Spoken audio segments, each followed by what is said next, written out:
উচ্চ মাধ্যমিক joint entrance এবং আইটি পরীক্ষার জন্য এই ধরনের ইন্টিগ্রেশন দিয়ে থাকে। দেখো এই অঙ্কটা আমরা যেভাবে সমাধান করছি একটু খেয়াল রাখবে। এক্স এর মান -3 থেকে -2 তাই এখানে তোমাদের সতর্ক হতে হবে।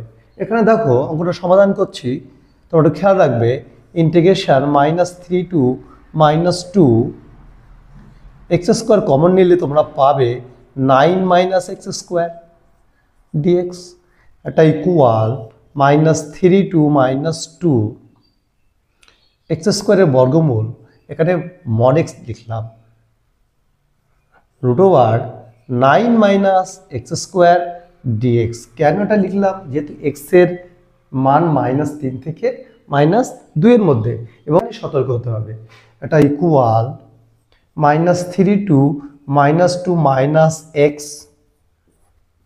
9 - x স্কোয়ার dx, এটা ইকুয়াল -3 টু -2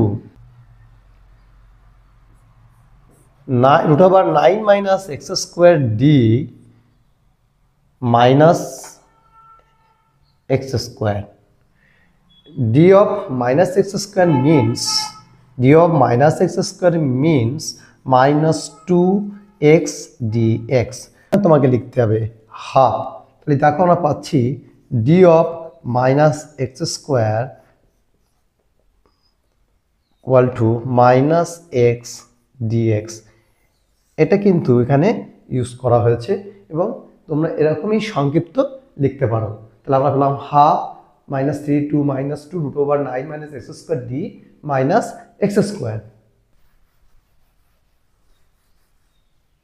এটা equal half -3 to -2 √9 - x square d of 9 - x square, এটা ইকুয়াল হাফ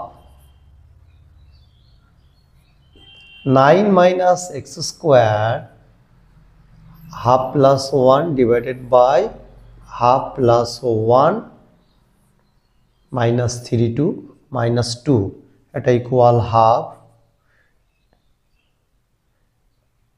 এটা হবে 9 - x square 3 divided by 2 by 3/2 -3 to -2, এটা ইকুয়াল হাফ গুণ 2/3 9 - -2 তার হোল স্কোয়ার 3/2 -9 -3 তার whole square power 3 divided by 2, এটা ইকুয়াল 2 2 কেটে গেল 1/3, এটা হবে 9 - 4